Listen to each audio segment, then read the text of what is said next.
Welcome, fam. This Saturday, Saratoga Racecourse will host the 154 Travers Stakes. Dubbed as the Summer Derby, this race will likely crown the early favorite for the Breeders' Cup Classic in early November. This race will be contested at the mile and will be raced 12 out of 13 on the Saratoga card on Saturday. We will preview this race and its 7 contenders later in this video, but we will pick up in race 9 to give you an analysis and breakdown of our 50-cent pick 5 bet of the day. They've reached the starting gate.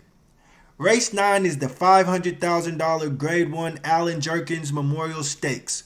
There are 6 contenders in this 7-furlong race, and this race has some speed with it being a sprint race, but the speed of the speed is the number 5 horse New York Thunder and our presumed winner. He's a perfect 4 for 4 in his lifetime and won last time out at Saratoga, drawing off by 7.5 lengths, going 6.5 furlongs. If he gets loose, it may be all she wrote. Bob Baffert has the 4 Fort Bragg and the 6 Arabian Lion, both who have live shots to win here. Arabian Lion is coming off a Grade 1 win last time out in the Grade 1 Woody Stevens, a race where he rated and stalked instead of taking the lead. Fort Bragg is more of a closer and won his last start out in the Grade 3 Dwyer. The 3-horse Verifying is cutting back after running 8 straight races over a mile and should be stalking right behind the leaders New York Thunder and Drew's Gold. We will be using the 3, 4, 5, and 6 in the first leg of the pick 5 with the 5 as our top pick. Race 10 is the Grade 1 $500,000 Ballerina Stakes contested at 7 furlongs on the dirt. There are 8 contestants in this well-rounded field. Honestly, if the favorite, the number 6 Echo Zulu, runs back to her last race, it's lights out. She won wire to wire by 7 lengths in the Grade 2 Honorable Miss at Saratoga, where she is 3 for 3. We will also be using Breeders' Cup Filly and Mare Sprint Champion number 7 Goodnight Olive, who is 2 for 2 at Saratoga. We will be using the 5-horse Wicked Halo, who is also 2 for 2 at Saratoga, and the 2-horse Matareya. So the second leg, we will be using the 2, 5, 6, and 7, but speed may reign supreme again with Echo Zulu. The 11th race is the Grade 1 Sword Dancer Stakes. 1.5 miles on the turf for 3-year-olds and up. This is a very funky race with no real standouts or world beaters. The 7-horse Stone Age is 6 to 5 on the morning line and is the favorite, and moves from the Aidan O'Brien barn to the US-based Chad Brown barn, which you lose nothing in this transfer. Stone Age has the class edge but has only won 2 races out of 15 lifetime. We will use the 7, but will cover with 3 other horses. The 1-horse Soldier Rising has a good chance to win this race with Jose Ortiz aboard and Clement Christophe training. If you draw a line through the previous race where the horse was checked and bumped from the start, there are 2 second places, 2nd and 3rd back in Grade 1 races.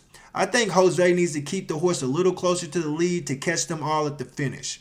We will also use the 5-horse who has won 4 races in a row since switching back to turf while being 0 for 12 beforehand. The form is there, and you get the jockey-trainer combination of Irad Ortiz Jr. and Linda Rice respectively. The horse will be dangerous turning for the home stretch, but takes a step up in class. So, we will see. And finally, we will use the veteran Channel Maker, the 6-horse. This horse has ran 54 times with 10 wins. With this race void of speed, Manny Franco, the jockey, will send Channel Maker to the lead, and if no one contests, it may be a wire-to-wire victory.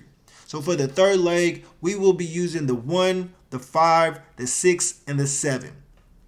Race 12 is the one we've been waiting for, the Grade 1 Travers Stakes. A $1.3 million race going 1.25 miles on the dirt. We have the 2-year-old champion, Breeders' Cup Juvenile, the Kentucky Derby winner, the Preakness winner, and the Belmont winner all in this 7-horse field. Let's start off with our top picks. The 1-horse Forte has been my horse since the Breeders' Cup Juvenile last November, and he's still the champ in my eyes. He just won the Jim Dandy while adding blinkers last time out. All systems are go. Next, we will use the Kentucky Derby winner Mage. He's coming off a 2nd place finish in the Haskell, a race his team claims to be a prep for the Travers. If this is true and he's in peak form, watch out. He's very dangerous. We will also use the 6 Disarm. There's a big race inside this horse somewhere, and trainer Steve Asmussen keeps putting him into aggressive spots. He won the Grade 3 Matt Win Stakes 2 back and finished an even fourth by 2 1/4 lengths in the Jim Dandy last time out. He could be a sleeper with the added blinkers if he puts it all together.